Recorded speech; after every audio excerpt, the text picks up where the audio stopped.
What is going on, Hot Take Nation? It is DRW here, and last week's episode was with Art Berman, which was very exciting for me because I follow Art a lot on Twitter. I think he's a really interesting commentator on where oil's going, pricing, inventories, and he's very analytical. So if you haven't heard that episode, I encourage you to do it. But this week, I have like the two heavyweights back to back, and I am joined by Alex Epstein. And if you have not heard of Alex, then I do not know where you have been living and under what rock. But Alex is the author of The Moral Case for Fossil Fuels, published in 2014, as I recall, a very influential thinking book around the role of fossil fuels in this climate change debate. So I am so excited to have Alex join us. Alex, welcome to the show. How are you today? Doing great. I'm guessing this will be an interesting conversation. They usually are. They usually are. And I thought for this one, let's start with going way back. And I saw an interview you did a while back that you talked about Ayn Rand and some influence maybe when you were on the Duke campus, and how that may have led you to some changes in your path of your career. And curious your thoughts on that, and then drawing a comparison maybe now to Atlas Shrugged and the state of the world in the COVID political money printing Fed world in which we live. All right, so there's a lot I could talk about. So just give an overview, and then you can feel free to jump in with anything additional you want. Great. I think, the thing that drew me to Ayn Rand was really something that happened 3 years before I encountered Ayn Rand, which was that coming from a math and science and computer science background, I went to a school just for that. I became interested when I was 15 in how do we apply logical scientific thinking to questions of human action. And prior to that, I had regarded all of that stuff, including politics, as just people talking and it just being empty. And I really had no admiration at all for people who did what I ended up doing in terms of in the realm of ideas. I considered that too abstract and detached from reality. And I respected businessmen and athletes and people who did real physical things. And if I had understood oil drilling back then, I would have respected that, that kind of thing. And so when I was 15, I really had this idea of there must be logical ways of thinking about these questions of human action. And so I looked at different people, and in high school, probably the one I was most attracted to was Thomas Sowell, whom you've probably heard of. He just turned 90. Yeah. It's a very interesting economist and commentator. And then, but I was never fully satisfied with the different conservative and liberal beliefs. And then when I was, or even the standard libertarian beliefs, and then when I was 18, I was trying to avoid studying for a physics test at Duke, and I had heard of Ayn Rand before, and so I picked up a book of hers called Letters of Ayn Rand, which was her letters to people. And she had this letter to Senator Goldwater, and it was just amazing to me how she untangled kind of what was good and what was bad about what he was saying, and she just thought so logically. And just one point I remember was she really challenged the term conservative, because she made the point that the founding fathers of this nation were anything but conservative. They were revolutionary. And it really impressed upon me, okay, I don't want to do either what's new or what's old. I want to do what's right. And she just had such a clear way of thinking about that. And I just heard conservative, liberal, conservative. And then I was just, oh no, that's a false alternative.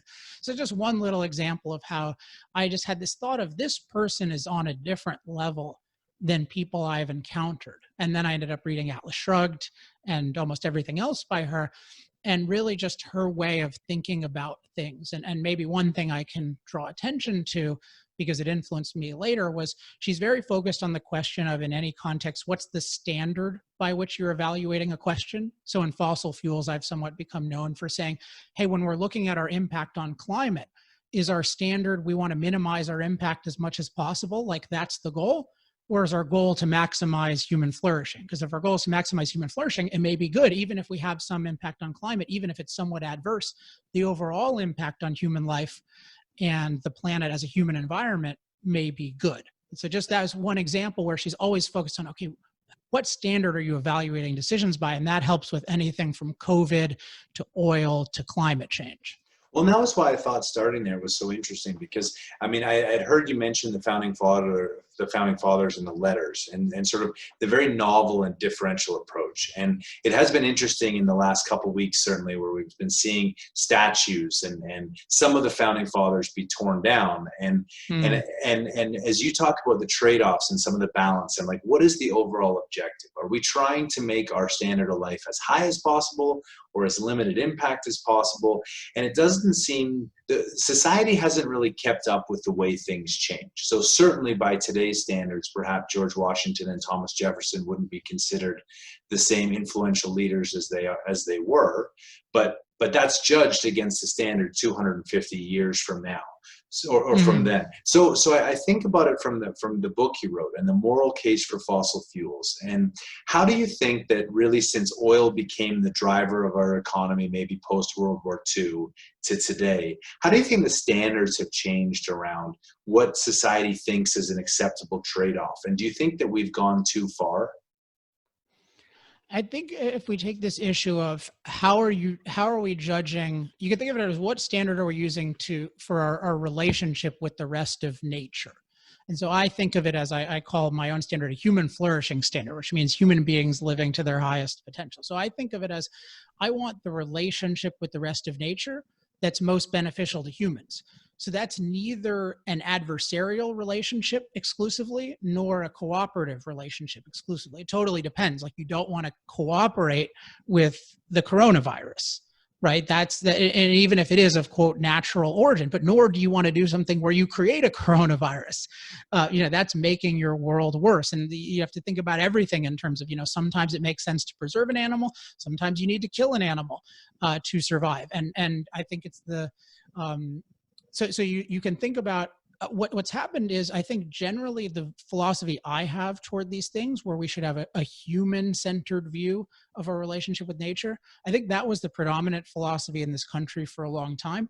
And I think starting in the 60s, that started to be blended with a very different philosophy, which says that our relationship with the rest of nature should be to impact it as little as possible, even if that hurts us.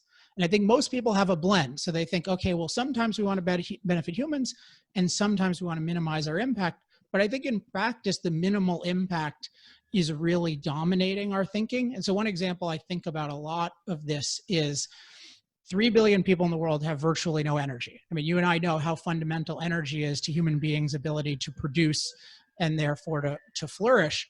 And yet, we talk about energy all the time, and yet nobody talks about 3 billion people have almost no energy, all the people in poverty. And yet when we talk about energy, we hear all kinds of stories about polar bears. And, our use of energy is disrupting this polar bear and this, and all like almost all fabricated, but that's sort of beside the point.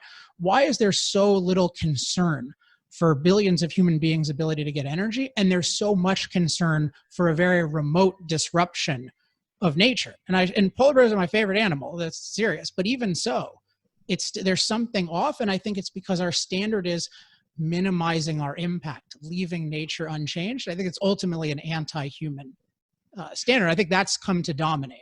So how do you balance that? I mean, you are certainly, I would call you the preeminent certainly author of this concept of the case for fossil fuels, and certainly from a human suffering, from we need energy, from a trade-offs, from 3 billion people are in poverty. When you have intellectual Ayn Rand led conversations with people who are predominantly on the left and might support the polar bears more so than human lives, how do you engage with them? And do you ever bring them over to your side? Or like, it seems right now people are so anchored in on fossil fuels are good or fossil fuels are bad, and there's no other rational conversation. So talk to me about some of those interactions you've had and any success you've had pulling people into sort of this concept of trade-offs. Yeah, I find that I've had a lot of success. I don't think there's certain ideas that people have that are foundational, that are very hard to change. So religion, I think, is maybe the hardest kind of thing to change. Sort of political party can be quite hard. Like if you want to say if somebody's a Democrat and that's their identity, it can be hard to shift them. These environmental things I don't think are as fixed as people might think. It might seem that way. And I think part of it is people don't really know what the ideas, what they really mean. So if you think about this idea of like minimizing our impact being green, sort of everyone, that's a very popular idea, but people don't really they don't really hold it as we really want to minimize our impact. We really don't want to impact anything. We want to leave nature unchanged. That's the view of the leaders, like the Bill McKibbins of the world, the Paul Ehrlichs of the world. I mean, they really do want to radically reduce the human population, but most people think of minimal impact. They really think of it as minimizing pollution and, or minimizing sort of callous destruction of beautiful species or something like that. And so part of the point I try to make is when I say I have a human perspective on the world, it doesn't mean I want to destroy everything or turn it into a parking lot. It certainly doesn't mean I want to be pollution. It means I want to be pro-development and anti-pollution and pro-enjoying nature. And those are all part of a human-centered view. And I think that when I can make that clear, then people say, yeah, like I want that. And a good example of this, by the way, I just interviewed him on my podcast last week. There's a guy named Michael Schellenberger who just had a book called Apocalypse Never. And he and I, if anyone is interested in this, he and I had a kind of extended discussion. And he's very, his motto is something like nature and prosperity for all. So he's very focused on even much more so than I am, although I'm focused on it, on the enjoying nature. So I think it's really important that people who are pro-development make very clear that they want to minimize pollution and they want to maximize our enjoyment of nature. And I think with those things bundled together, then the other side seems very regressive. It just seems like, oh, you don't want to impact anything anywhere. And that's a real problem. So I think that's one way in which you can, by clarifying what people's values really are, you can win a lot of people over, at least to the perspective. Then there's the question of fossil fuels, which you have to argue certain facts. Right. So interesting that you talk about Mike Schellenberger, because I think he's probably best known that most people would have seen his TED Talk.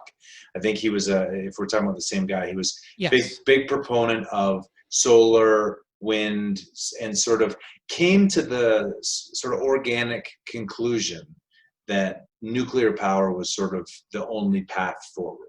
Is that a fair characterization? I've never talked to them, and I know that TED Talk was filmed a number of years ago. And so similar to you, where you published the book in 2014, the environment and pricing was different. The ESG environment was different. The climate was very different when you published it. So I imagine a lot's changed in 6 years. So we'll talk about that. But in Mike's case, what evolution has he had maybe since that TED Talk, or what was the biggest takeaway you had from your conversation with him that was perhaps surprising to you? I think the most interesting thing, and he and I go in some depth on this. So people can just look YouTube. If you look just Alex Epstein, Michael Schellenberger, it'll come up. The really interesting thing about him that I think is a very positive development generally is that he's always been a very rational person and has had a generally pro-human outlook on our relationship to nature. And part of the point he makes is, look, ever since human beings have been around, we've been transforming nature to meet our needs. This is not something new in the past 100 years. We're just better at it than other people. And actually, so one point he makes that he's made for a long time is sort of the better we are, I'm using my own words, but the better we are at transforming nature, including the more densely we can achieve things, the more we can preserve the kind of things that we want to preserve. So he talks in his book about factory farming, and he talks about, okay, well, he believes you can do that humanely. And then that gives you a lot more space to preserve different kinds of wildlife. Whereas if you're just having organic grazing, grass-fed everywhere, that becomes very, very difficult. I mean, then you're going to end up displacing species. So that's one good thing about him, I think, is he has a very pro-human view of our relationship with nature, including realizing that technology generally allows us to have a better relationship with nature, not a worse one. But the most significant thing in his public development, I think, is that he has recently in the last year come out against climate catastrophism. So before he was known as a nuclear advocate, and one of the arguments he used was, okay, well, if you care about climate change, then nuclear is your best path forward. And I think that's obviously true, and that's a kind of important point. If you care about rising CO2 levels, this is the only reliable, scalable solution, and it's very suspicious that the people claiming to care about CO2 are rabidly anti-nuclear. But he would sort of pay lip service to, and he talks about this in this article he came out with last week. I forget what it's called. It's something like on behalf of environmentalists, it's called On Behalf of Environmentalists, I Apologize for the Climate Scare. So if people want to know his views, they can look at that. But he talks about how he would use the term, existential threat with climate. And he didn't believe it. He believed, we don't exactly believe the same things, but in general, he believed, yes, rising CO2 levels from fossil fuels do impact climate, but it's an impact we can manage. It's not a catastrophic impact. And there are huge benefits that go along with it that you have to take into account. Or in his case, he's more on the lines of let's build up nuclear as quickly as possible. But he's really clear that no, it's not the end of the world. The world is not ending. Like all these trends are not just going to these huge biblical proportions and we're getting overwhelmed. And that's really important that somebody who was from the mainstream environmental movement is taking a rational and measured view of our climate impacts versus just this, I think, religious and catastrophist view. And if you look at him, so there's there's Bjorn Lomborg, who has a new book that's really good that's coming out soon. I'm going to interview him in a couple of weeks. It's called False Alarm, and it's about I don't know if he calls it climate scare or climate alarmism, but it's a similar kind of thing. And then there's Matt Ridley, author of The Rational Optimist, who's been doing this, and Patrick Moore. Which I think I have on my shelf. I was just thinking I do have that book on my shelf right over there. Oh, I thought you got interrupted or something. No. That was The Rational Optimist. I was like, I recognize that. So, and then there's me. So you can sort of think of it as Schellenberger would call us environmental humanists. And I think there's sort of like a movement of us that's coming. And it's cool to have these people who come from the environmental background and who are saying, like, let's look at the full impact of these different things. And things like fossil fuels, things like nuclear, these are incredibly good overall for human beings. And particularly fossil fuels, not so much nuclear, like they create their own challenges, but overall life is getting much better and we can continue to manage the challenges and make life better overall versus, throwing out the baby with the bathwater and trying to rely on what they've, I think I coined the term unreliables for solar and wind. It's so I want to get to solar and wind, but I thought that your factory farming conversation with Mike is an interesting touch point, because one of the things, especially as an industry insider, so I've been in the energy industry for 20 years, ran companies, built companies, sold companies, and I always felt like we were, maybe not unjustly, but we were targeted so aggressively. And then when I think about livestock, and I know that the meat, like livestock meat manufacturing industry generates 14.5% of CO2 emissions around the world. And that we have these billions of pigs and chickens and cows that we specifically only have exist so that we can eat them. And yet the people who seem to want to propose that they care a lot about carbon emissions never propose being vegetarian on Wednesdays. They don't. I think they do now. Perhaps now, and maybe Impossible Meat has been sort of something that's evolved. But when I think about the anti-oil and gas, like the $46 trillion who signed up for never fossil fuels, divest fossil fuels, everything, all the Green New Deal and everything, it's all about anti-oil and gas. But at least I haven't seen or felt the level of rhetoric that's anti-meat. I'm curious your thoughts. You seem to differ a little bit, that maybe there's a big anti-meat movement I'm not familiar with. Well, I mean, there's definitely some. If you look at, say, Greta Thunberg, she's known as being anti-fossil fuel, but also being, a vegan or some sort of a vegetarian. So it's emerging, but I think you're definitely right that fossil fuels, so I'd add coal to oil and gas as well, like they definitely take the brunt. But I think the most interesting thing is that why is it that the people we're asking to produce the stuff get the blame and that we, the consumers demanding it, don't get the blame? So I thought of this a couple of years ago. Like if I have this T-shirt, like I love fossil fuels, someone would be very comfortable going on a plane with a shirt that said I hate fossil fuels, but you wouldn't be comfortable going on a plane with a shirt that said I hate pilots. Right. They think, oh, that's aggressive. You might get kicked off the plane, and yet it's just as anti-flying to be anti the fuel that's taking you as to be anti the person that's taking you, and yet. So there's this sanctioned complete lack of responsibility that the users and demanders of energy have for our choices, and that it all gets foisted on the industry.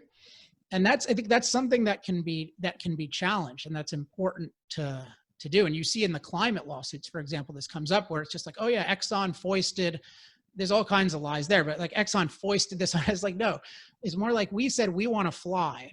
Who can help us fly? And one group of people raised their hands and they said, we can give you the miracle of flight. And we said, great, like we'll pay for it. And now we say, oh, but we hate you. And we're not really using your product, even though we are. Right. So I think one thing that's one reason why it might not happen so much with food is people are aware that they eat meat, whereas they're not so aware that their machine calories come from oil. And that's part of the industry. That's part of the culture's job to do, but failing that, it's part of the industry's job to do. To say, look, so much in your life, like you live the best life anyone has ever lived. And so much of that is because you can use machines to do most of your work for you. And like we provide the cheapest, most versatile machine calories for the most people in the world with the highest reliability. And like, that's what we're doing. And so everything you do, you should constantly be thinking of how is my life better because I have all these machines doing this amazing stuff. And then think about, oh, I'm using oil because that's the lowest cost way to do this. Or I'm using gas because that's the lowest cost way to do this. Or I'm using coal because that's the lowest cost way to do this. And if people really had that level of concreteness, they'd be more reluctant to, with all of these eliminate fossil fuel proposals, because it would be very clear, oh no, this means eliminating my way of life. Which is interesting because it ties back a little bit to when you talked about Bill McKibben, who I wasn't like super, again, my view is all forms of energy are good. And I've been, knee deep in being an energy person for the last 20 years. So it wasn't until I saw the documentary A Planet of Humans by Michael Moore that he sort of featured Bill as this anti-hero of the environmental movement, perhaps. And the thing that I took the most away from was the biomass. And again, like everything in Hollywood and like every narrative in the media, you want to push something that's really outlandish. And on the renewables front, I had no comprehension that biomass was as large a share of the electricity generation, nor that this whole concept of burn a tree, plant a tree made you net carbon neutral, when a coal mine could just as easily plant a whole bunch of trees for all the coal mines and be in the same place. So I'm curious as we compare meat to energy, where there hasn't been an alternative really until Impossible Meat, where you're going to kind of grow meat on the tree, so to speak. How much of the anti-fossil fuel movement was because there were trillions of dollars of capital that wanted to displace it, and in order to encourage it to be spent and generate a return on those dollars, they had to displace the existing source? How much is that the factor? Or when you look at a character like Bill, what do you think his motivations are? Because the biomass thing seems very, very like sketchy in terms of calling that carbon neutral. I'm curious your opinion on that. Yeah, it's really interesting. So there's a bunch of questions there. So where should we? Well, let's start with, I guess, the comparison of why. I mean, the meat we accept, but fossil fuels we don't. And there are movements led by people like Bill who are so vehement against fossil fuels, and yet the hypocrisy of what was going on in biomass generation, for an example, burning trees and then planting a tree to be carbon neutral, that seems very much undermining the effort to reduce CO2, in my opinion. And I'm curious your thought on that. Well, I mean, there's a question of what's driving the effort to reduce CO2.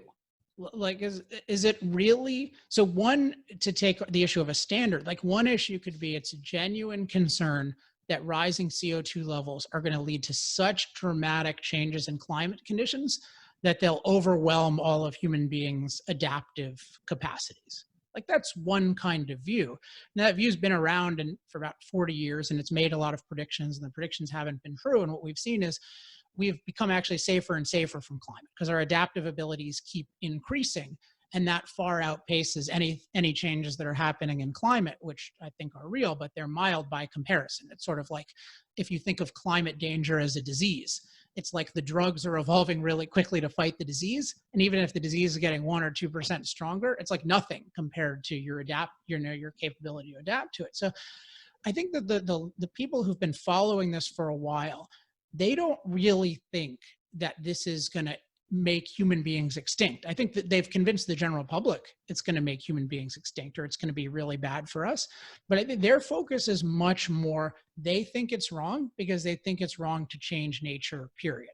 So they think all of industrial civilization is wrong. And sometimes you'll get them to say things like, yeah, there are way too many people on the planet. You know, there are 8 billion people and there should be 1 billion people. And just they're at the very core, they think it's bad for human beings to have a big impact on the world and ultimately to exist. And I find this offensive because human beings have to have a big impact on the world to survive. When we had a small impact, there were very few of us and we could produce very little and we lived very short and most of the time miserable lives. So I think the driving thing is this, it's really an anti-impact movement. It calls itself an environmental movement, but it's really an anti-impact or an anti-human impact movement. So I think that when they then bring things up, I think you have to think of it like, if this came up with Schellenberger the other day, so it's on my mind. Like, he made the point that they'll point out something like a flood and they'll say like, this flood hurt these people in Bangladesh. And they're like, okay, that's why we have to stop using fossil fuels. And you think, okay, if you really cared about those people in Bangladesh, would your solution really be everyone stop using fossil fuels? I mean, first of all, they're going to need fossil fuels to cope with this. There's no way you're going to get anyone to stop using fossil fuels anytime soon. So wouldn't you actually just try to help them with flood control? And isn't that what we in the world have done? And we've done it very successfully. So what's going on is when somebody whose focus is minimizing human impact and really minimizing human existence, when they bring up a human problem, it's not because they're super concerned about that problem, but because it validates their religion. It's just, so that's why they don't actually care about protecting people from floods. They just like having people flooded because it validates their perspective. And I think you have to think of the leadership that way. They're not actually trying to make the climate a safer place for human beings. They're trying to make the world a more human-free place. I think that's how I see what's going on. So I see it differently than others. So what is the net purpose of that? I mean, and I've struggled with this too, right? Like, especially in the coronavirus world, where there are people who would say, I think they call them degrowthers. And it's that we've grown too far. There's too many people. The planet can't sustain 9 billion people in 2050. So we have to have less.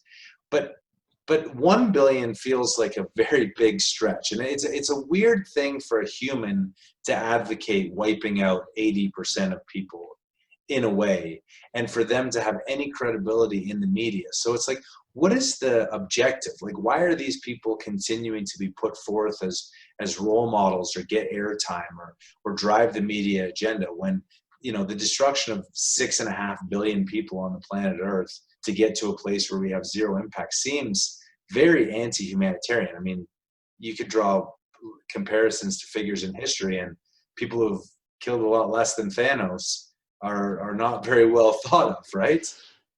Thanos is such an interesting example because he's like a perfect modern environmentalist in his in terms of just killing half the people. It's so interesting how the movie never really had an answer to that. I mean, I have an answer to that, but I don't. And so part of it is that what's going on is, so there's a question of what drives it, but I just want to introduce one argument that could be made for them that I think is why it's attractive, which is the idea that human impact is inherently unsustainable. And you talked about ESG. This is certainly a driving premise of ESG and more broadly sustainability. So sustainability, I just want to attack for a second because everybody has, I think one mistake industry makes all the time is they take concepts generated by people who are against them and they just think, oh, it's innocent. If this is popular, I'm going to use it. So everyone just adopted a sustainability department. What does sustainability mean? Sustainability, if you have sustainability, that implies there's something that's unsustainable. And the unsustainable thing is freedom or capitalism. And Marx was really the pioneer of sustainability, who basically said capitalism couldn't sustain itself. But the modern version says that if we're a free capitalist society with property rights, we're going to have an unsustainably negative impact on our environment. So we're going to sort of take the environment from a nourishing and safe place to a deficient and dangerous place. And what it's really based on is something I call the perfect planet premise, which is basically the idea that nature without being changed by humans is stable, safe, and sufficient. And human beings just screw it up with our impact. And this is why people think, oh, if we impact the climate a little bit, it's going to throw off the balance and everything's going to go to hell. It's like it started off perfect and anything we do can only ruin it. And this is just not a true premise if you care about human beings. The planet was not a perfect place. It has a lot of potential, but it's a very imperfect place. The average person on this planet has had a really, what we would consider a really bad life throughout almost all of its history. And so what we need to do is we need to dramatically transform the planet, keep the parts intact that we like, but we need to change a lot of other stuff to live well. But because people have this idea that the planet is perfect and that any impact is unsustainable, that kind of that makes it feel pro-human for them to say there are too many people, because they're like, yeah, but I want every human being to be able to be okay. And if we keep going like this, it's not going to be okay. And if you know nothing, that's plausible. But the thought leaders here, they know that they've been predicting for decades that we're going to run out of stuff, growth is unsustainable. And yet life keeps getting better and better for the average person. When I was born in 1980, over 40% of the world was made less than $2 a day. Now it's, just adjusted for inflation. Now it's under 10%. Now with all the corona policies, that might go up a little bit, which is its own kind of tragedy, I think. But life overall is getting much better. Human beings can sustain growth. And the reason is because human beings are not parasites on nature, we're producers. We figure out ways of transforming nature to create more and more value. And there's an unlimited supply of raw matter and energy, effectively unlimited, that we can make into more and more valuable stuff. But I think there's this combination of this idea of our standard is minimizing human impact, and then this premise that impact is inherently self-destructive, and they work together. So it's like the people saying, it's basically like saying it's immoral to impact nature, and if you do impact nature, you're going to go to hell. It's like that kind of, it's that kind of narrative. So I call it overall the anti-impact framework. And I think that's what's guiding so much of our things. It's wrong to impact nature. And if we do, it's got to bite us in the ass somehow. And I believe neither of these are true. It's moral to impact nature as long as it's intelligent, it's actually advancing our lives. And impacting nature is more than sustainable. It's actually progressive. It's something we can do and get better and better at and make life better and better. So then just to quickly answer the question, then the people who should know, so most people I think just don't know better. They've bought into this anti-impact framework. They haven't been given an alternative. But the leaders, I think there's no getting around, they are anti-human because they know that they've been wrong about the world's going to end. They know that human beings can continue to flourish, but they just think it's wrong. And so the question of what's driving that, and that's a complex question, but I think envy is a lot of it. People are often attracted to ideas where people who are superior to them are made inferior. So if you look at the whole obsession with 1% and attacking the 1%, like how could you be against many of the 1% who are incredibly productive and have led our, like Steve Jobs was a member of the 1%. I think he made our lives much better. But some people like the idea that, that person who's really successful and better than I am in a lot of ways, he's actually bad because he's the 1%. And the anti-impact movement, that makes it like everyone who's actually producing things and doing things and making money and being successful, they're bad. And you who are not doing anything, you're actually good because you're being green. And if you just do these other symbolic things, then you can be even better. And then even if you're rich, if you just buy a Tesla, then they have ways of them getting out too. So in general, people like an anti-human idea if it makes them better than other humans. It's really interesting. I mean, you tie a couple really interesting concepts there. The first one that you said that I want you to touch on a little bit in more depth is the sustainability, which is the concept that someone who's being attacked tries to pick up a little thread of the argument and then turn it around into a good thing. And I thought your sustainable argument was great. Oil and gas here, and coal. Oh, sustainable. We're going to address that and we're going to be sustainable. But it almost plays into their hands is sort of what you're saying.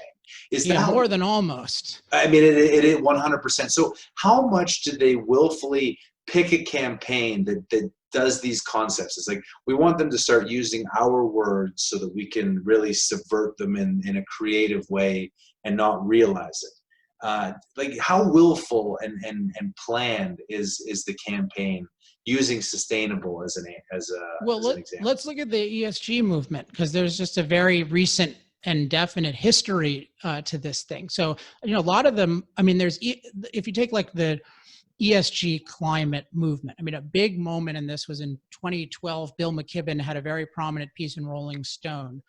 I actually debated Bill, and that this piece prompted me because I thought this piece was so evil, where he basically said the fossil fuels are public enemy, fossil fuel industry's public enemy number one, and we should divest, everyone should divest from them.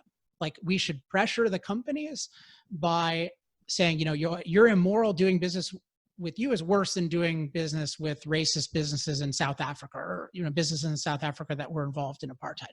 And the industry said nothing at the time to that.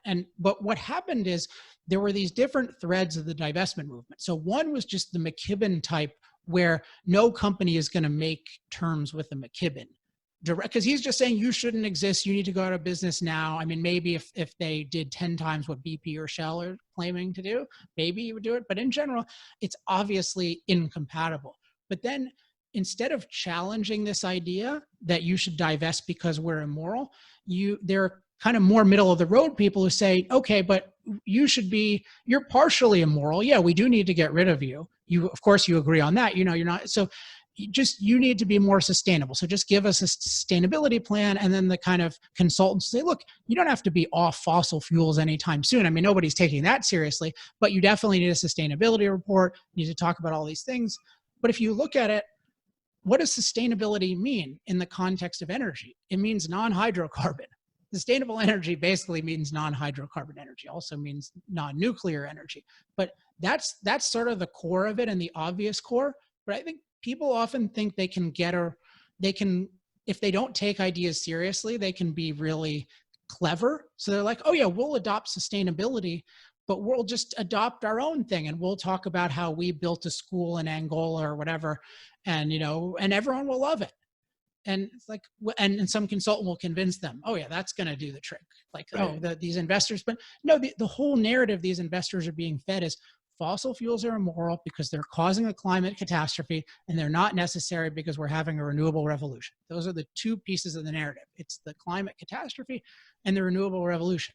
And if you don't answer those and challenge the overall narrative, then there's just going to be this progression where either people are divesting from you, or they're using their, what's happening with the passives in ESG is they're basically using that to control you without even passing laws. And it's just unbelievable the extent to which industry is already being controlled by this ESG movement, and in a sense getting them to do things they cannot get voters to pass.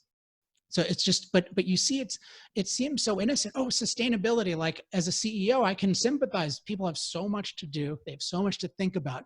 Somebody says sustainability report, in a sense, you rely on your advisors and say, yeah, okay, that's the new thing. We're doing sustainability reports. Whereas I would say, okay, this is like somebody announcing the intent to extinguish you.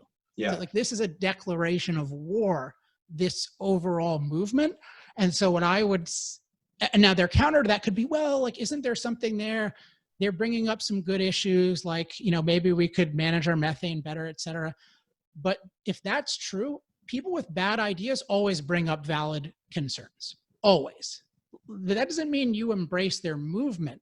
That means that you have to embrace those concerns in your own movement. So I would tell companies, and I have, to the extent I've worked with them, like, instead of doing a sustainability report, do a long-term value report.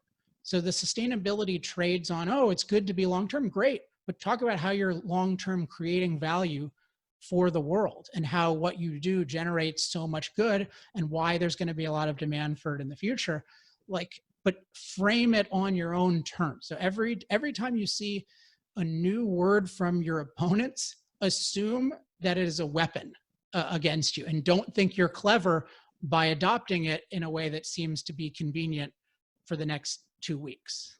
It's a really great discussion. So it ties to, because Larry Fink, notwithstanding the 2012 divest movement that maybe Bill was leading, but Larry Fink's letter, and 2020 has been so incredibly long.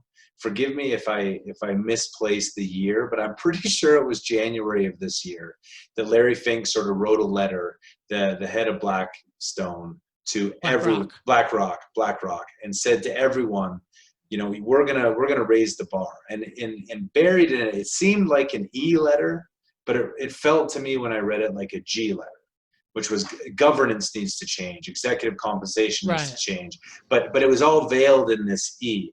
So how does the environmental movement get a Larry Fink on board with ultimately what you're saying is this Trojan horse of ESG will solve the world? No one would ever pass laws, but instead they're using the most influential money manager in the world to basically make companies do it without passing any laws. Is there anything more to that than I just said, Oh in your yeah, opinion? there's a lot. So, but I think of Fink as that's happening as a consequence of what McKibben and others did. And one helpful concept here is you can think of, there are often moral monopolies. So moral monopoly is a situation where there's only one correct viewpoint on something. And interestingly, we've seen these in recent weeks with Corona and with protests and whatnot, where there's one view that's okay to have, and no other view is okay to have. And like whenever you see that and it's going against what you believe, like it's really important to challenge it, because once you break the moral monopoly, then people can have a real discussion.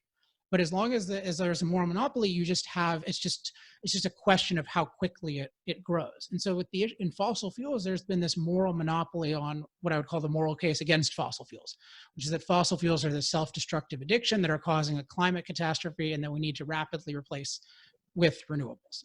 Like that's been the dominant thing. And the industry has either said, like if you look at many of the European super majors, they're kind of endorsing that. And then others are kind of saying, yeah, but it's going to take a long time. So it's sort of like we're either an unnecessary evil or we're a necessary evil, or temporarily necessary evil. And part of what I was trying to do with moral case for fossil fuels is break that monopoly by saying, no, it's not just that there's a view that fossil fuels are bad and then fossil fuels aren't quite as bad as you think. No, fossil fuels are actually good. So you, the public, have to, there are two views now. One is that they're bad and one is that they're good. And you better see, and you can then compare and see which side has the better arguments. And obviously, what side I think has the better arguments. But when you have a moral monopoly for so long, everybody thinks that we are morally obligated to rapidly eliminate fossil fuel use. That's the dominant thing. And so what happens is, as they believe that, people voicing those views become dominant, people know less and less about how implausible, say, the claims about renewables rapidly replacing fossil fuels are. Like they start to think, well, everybody's saying this. So yeah, it doesn't quite make sense to me. So it must be true. And then over time, what you get is like, so you think about Larry Fink, like he's been told for the past several decades, we're morally obligated to get rid of fossil fuels. Fossil fuels are causing a climate catastrophe. They can be rapidly replaced by renewables. He's hearing that over and over and over from different smart people. He's not really hearing any serious overall challenge to that. So when Larry Fink thinks about at least two things, one is, hey, I'm a rich guy. What can I do to be a good person? If he thinks about that, or he thinks about, hey, whether he thinks about this explicitly, hey, I really want to have status in the world. Like, and I'm not going to have it by making more money, but if I'm seen as a better person, so whether he honestly cares or whether he wants the status or both, the clear road to it is do something about what he would call the climate crisis. And so then he feels prompted to do this, and he feels there's no real, this is the monopoly part, there's no legitimate opposition to this. It's a safe thing. It's such a safe thing to oppose fossil fuels, and I want to make it a dangerous thing. I want to make it like, no, you just took the meal out of a kid in Bangladesh's mouth, because that's what you actually did. Like you prevent them from having mechanized farming with diesel, and you're actually leading to kids starving, or at least to them not having the opportunity for a better life. But that's the moral monopoly that has to be broken. But as long as it's there, all the world's money seekers and status seekers, they'll just fly to the moral monopoly because there's all sorts of money and status to be had whenever the moral monopoly is established. And then they reinforce it. Then they become invested in it. And then they want to challenge it, and they want to suppress people who are questioning it and stop them on YouTube. And there's more and more reason why it needs to be broken, but it gets harder and harder to break it. Oh yeah, I mean, and we've seen that, and I'm going to come back to, because you raised the concept of communism and capitalism, but in this particular case, you're absolutely right, and the way you frame it up in terms of the moral majority, I would say mask wearing is definitely one of those where you just there's no protesting Black Lives Matter was acceptable, but protesting the shutdown of businesses was totally unacceptable. Right. And it is so in front of people's faces that people don't project. And so we'll come back to communism and capitalism, so plant that. But I want to think about trade-offs, and in particular, the inconsistency of solar and wind, and this whole moral majority has come in and said, fossil fuels are bad, we can rapidly replace with renewables, and they're not thinking about the trade-offs. And I see a lot of parallels to the virus is bad, it's killing people, let's shut everything down and we'll worry about the economy later. And then 9 months from now, everyone will have forgot the trade-off we made, which was shut down the world and see what happens to the economy later. It feels the same with wind and solar, that everyone's like, here's all the bad, let's totally forget any of the trade-offs of solar and wind, like transmission, like erosion of blades, like inefficiency if you don't have the perfect wind and solar and everything. And I'm curious, should oil and gas and fossil fuel companies spend more time on the trade-offs, or how does society become aware that there is no perfect solution, and that this sounds really neat, but we're going to get 2 years in the future and have a totally different quality of life that we did ourselves? What do you think about that? Well, I want to go back to something you said maybe 20 minutes ago. What video did you attribute even giving you a perspective on biomass? Remember, Planet of Humans, yeah. Backed by Michael Moore. So it took Michael freaking Moore to make people aware of a lot of the downsides of so-called renewables. Like, wouldn't that was a twist? I did not see that coming. I'm not going to lie. But like, that's the kind of thing that the industry could be doing a lot more of, and could have been doing a lot more of. I mean, just think about general marketing. Your whole job is to convince people that you have a superior product. And yet in the fossil fuels versus renewables thing, it's basically viewed as, oh, renewables are great, we love them, we're not going to say anything negative, we're going to put wind turbines up in our brochures even if they're 0.1% of our production. We're going to act like they have all the benefits of fossil fuels, and then we're going to either concede that fossil fuels are causing a climate catastrophe, or we'll kind of evade the issue and not talk about it. Either way, you end up conceding it.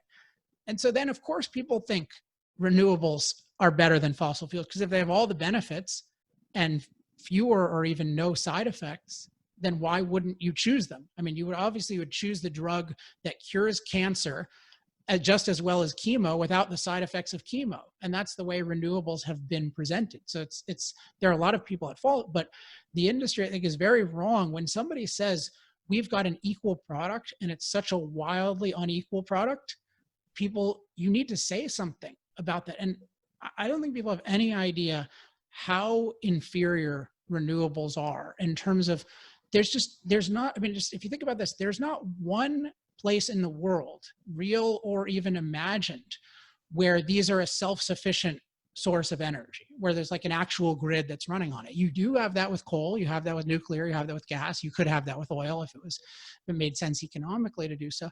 But so what's really happening around the world is you can think of it as, it's really just a supplement. So it's the solar and wind are being added as this unreliable supplement that you're paying for on top of paying for all the fossil fuel and nuclear infrastructure. So as I sometimes ask in my talks, what's more expensive, paying for 100% reliable energy infrastructure plus solar and wind, or just paying for 100% reliable energy infrastructure? Like it's so duplicative and unnecessary. And there are all these, I think, fraudulent ways of portraying it as, oh no, it's cheaper than coal, but it's totally dependent on it. It's not even in the same category.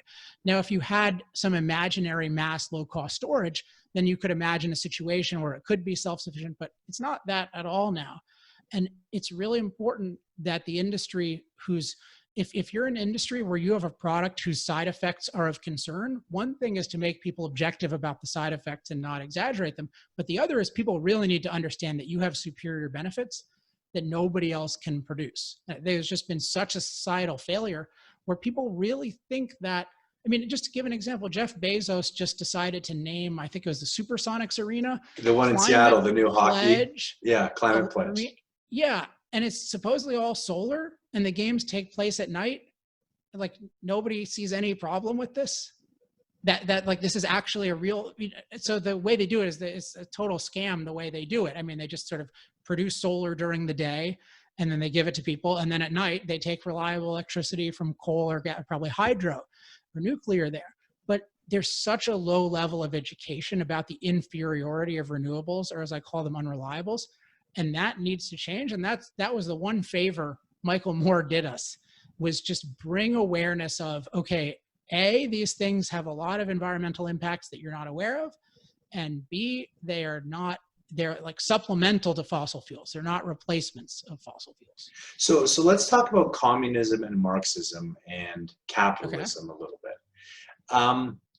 Again, a lot of the things in 2020 have been interesting because the backdrop is around change. And I loved the 99% attack the 1% to feel better. And so how do you go from a non-productive member of society to someone who's actually green, and by not doing something, you're doing something great and you're tearing down Steve Jobs? And it does sort of feel like there is, whether it's class warfare or a battle of capitalism versus communism, but there is something underpinning everything going on right now with the coronavirus, the fiscal response, the tax policies, the protests. I'm curious how you think about that and in the context of energy, both in North America and also in countries that are truly communist. Yeah, because it's often called the left, I think, and I don't think of it. I don't find that to be the most helpful way, but I get why people are doing it. I mean, what you see in common is with a lot of these things is the claim that the system is irredeemably corrupt and needs to be overthrown. So you see that with like policing in America. And there's always something legitimate and even important about it. So you can say like, there's a lot that needs to be improved about policing in America. There's a lot of things in terms of race relations that need to be improved, but it's the idea that, no, the system is just irredeemably corrupt and we need to throw it out and create a whole new system.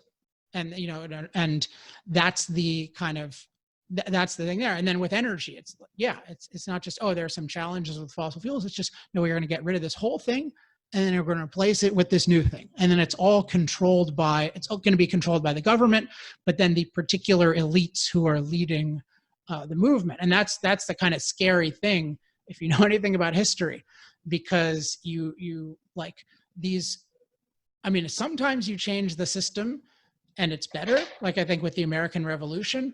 But if you look at what they did, I mean, they really studied a lot of history and they said, look, there's a lot that's good going on here, but we want to change these kinds of things. And they were very specific about what they wanted to change, including they didn't want to be ruled by Britain. Like, they had a very specific plan.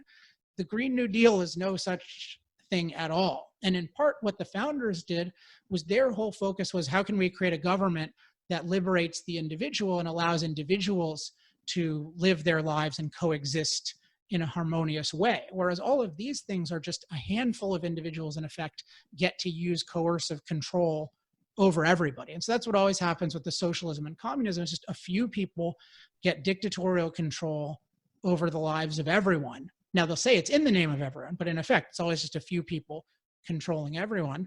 And then they neither have, I think they have no moral right to do that, but in practice, how the hell are they going to know how everyone should act in a way that's going to be harmonious? Like, can AOC run an agriculture industry? Like, just nobody can do that as a single kind of person. And usually the type of people who get power are not even close to what you would want somebody even to do the impossible thing. So I think that one way to counter this is to be on the premise, particularly in America today, say, okay, there are a lot of things we can improve, but the system today that we have, the way of life that we have, this is the best way of life anyone has ever had in history. Like, that's the starting point. And it's true of the planet as a whole.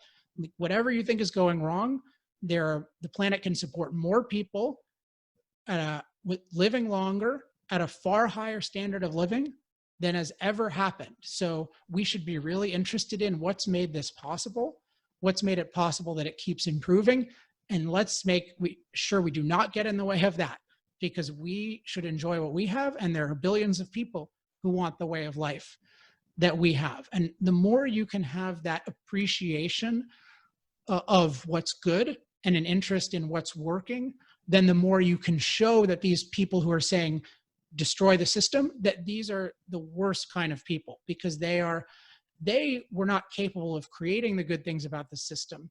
They just want to point out flaws, and they want to just be given dictatorial power, and they have no right to do that. And they should be seen as just, I don't know if losers is the right term, but really in the same way as if some crank wrote Apple during Steve Jobs' heyday. It's like, oh, I know how to run this company better than you. Like, you think this person's an idiot.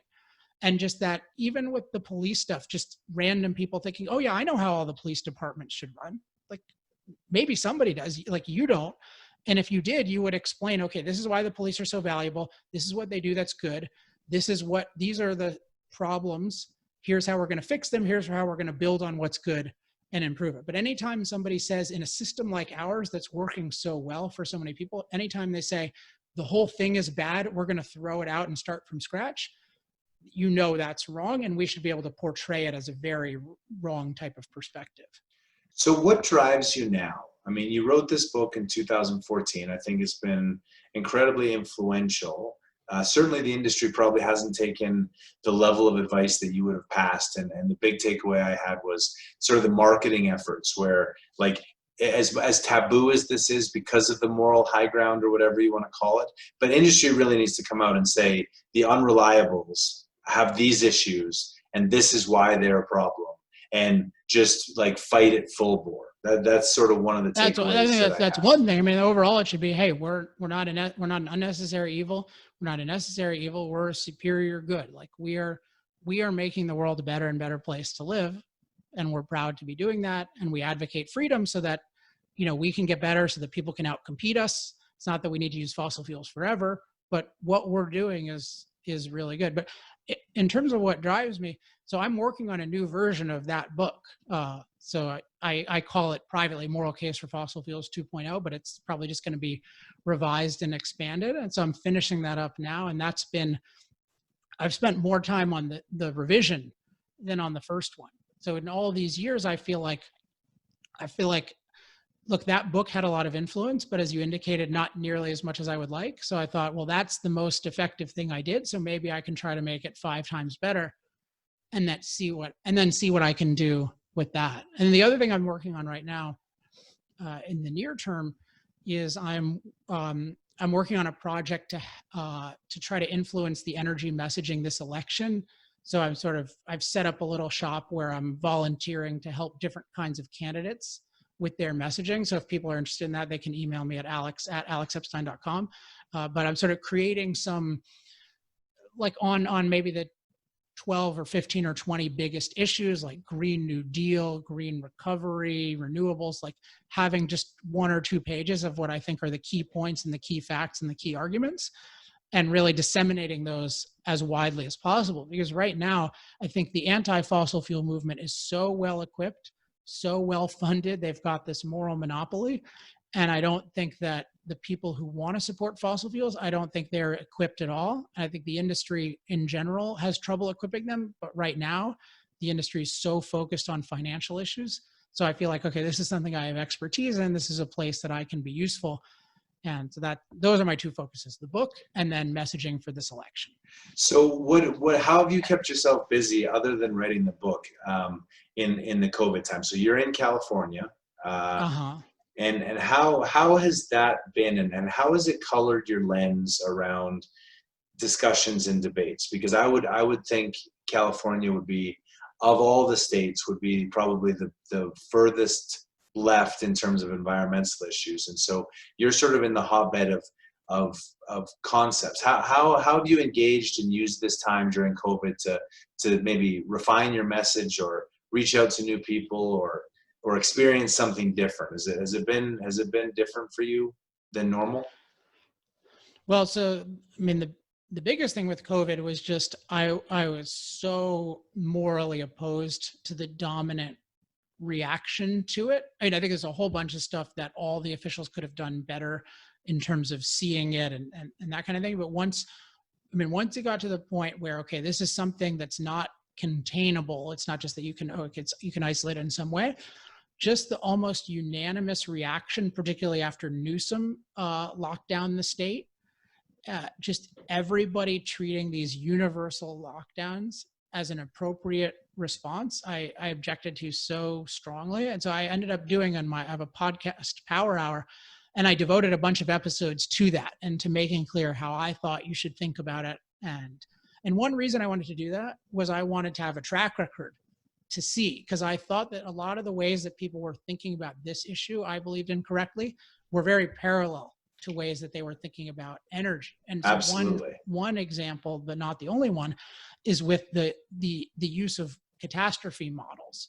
And so very early on, I said, look, like, I'm not an expert in epidemiological modeling, but I know that in general, catastrophists, so people who say that if you leave people free, like the world is going to end, they do a whole bunch of very predictable things. And so one thing they do is they tend to have irrational models about how like nature works. They tend to see like things cascading out of control. So with COVID, they just think, or SARS-CoV-2, they think it's just going to spread to everybody. Like 90% of the population or 70% will get infected. And there's a whole bunch of reason to think that wasn't true.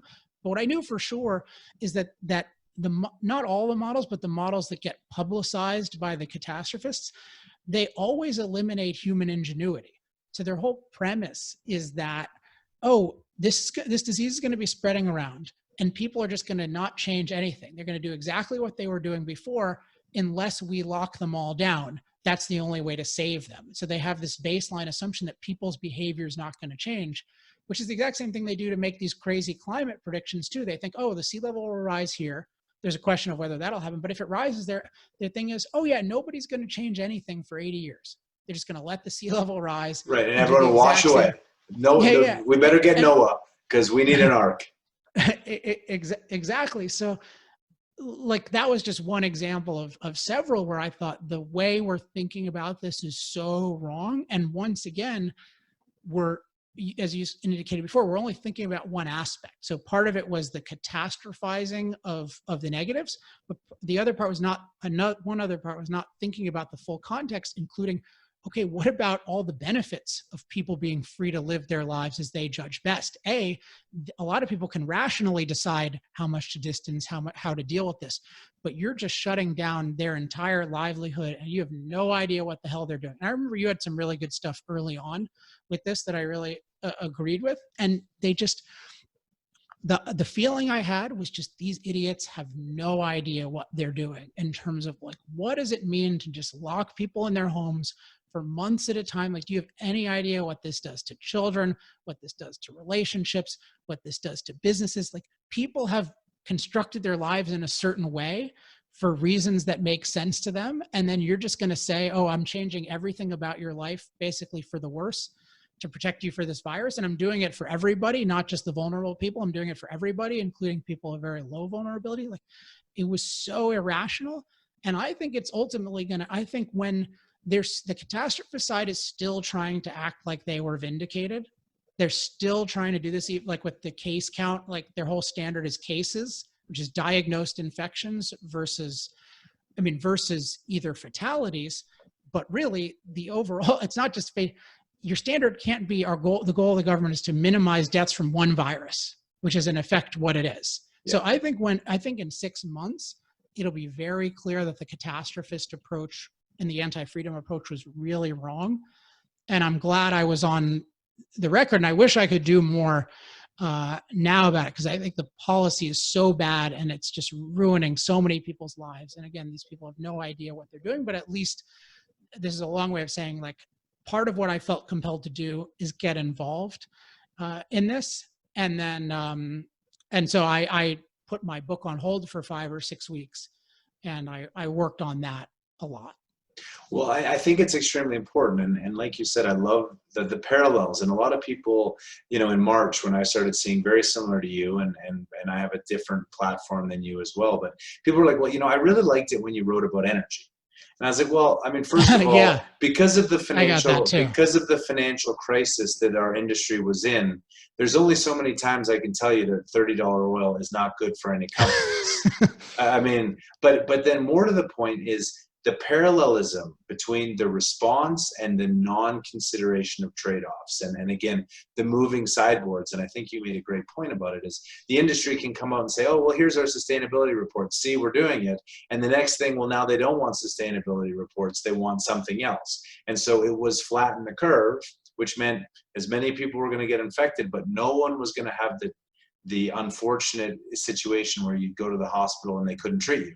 And then it very quickly moved past that to case count, not hospitalizations, not ICU, not vulnerabilities, not nursing homes. And so for me, much like to you, I thought it was very parallel, and I felt compelled to write on it as well. And it is interesting because it's a divisive issue. And you have a big fan club in oil and gas, and I'm sure a lot of people who have elderly parents or believe in masks. Yeah, I mean, I got an event. I did a podcast on that. I got like an event canceled for. I mean, I did a thing with. I mean, very anti-Gavin Newsom in California. I like did a picture of me with my surfboard violating the orders, because I thought this is in. I mean, I don't think what he's doing is. I don't think it's constitutional. I don't think it's legal. And there was night surfing, and there's these amazing bioluminescent oceans that are very rare. And I'm like, I'm not throwing away my life. I mean, just as a statement of principle, like I'm not missing out on like a once in a lifetime opportunity to enjoy this like miracle of nature that was going on, because this pseudoscientific dictator thinks that the way to deal with this virus is just to force everyone to stay in their homes, which is not a good, healthy thing to do anyway. Like, I will do this responsibly on my own, and I did, and I'm certain I didn't infect anyone doing what I did. But people thought like, no, you shouldn't. Don't talk about this. Like, why don't you talk about energy? You're just going to alienate everyone. Right. And then B, certainly don't do any kind of civil disobedience. And then I think that tune has changed, because I don't think any of those people were telling anyone who did a BLM protest to not do that civil disobedience. I don't think any company would have the contrarian nature to say, oh yeah, no, you shouldn't do that. But if you're protesting for the freedom of every individual, that's not considered politically correct. And I think we have to just decide, and we probably have this in common, is like, you just have to decide in your life, like, are you going to speak what you think is the truth? And like, does that matter to you? And as part of the reason you have the job that you do, you want to do that. And that's why I have the job that I do, so that I can say when I think something is true and I think I know about something and it can help other people's thinking, like, I'm going to say that. I'm never going to put myself in a position where I can't say something because it's going to hurt my consulting business or something like that. And if you just look back at history, like, do you want to be the abolitionist, or do you want to be the conservative person who thought that, oh, abolition is too controversial? Like, I want to be the abolitionist, but that means that I have to have my own thinking methods, my own standards, and I have to say what I think is right, even when it's not popular. Well, it's certainly what I've always appreciated about you. Alex Epstein, I can't tell you how much I appreciate you coming on. I'm a huge fan.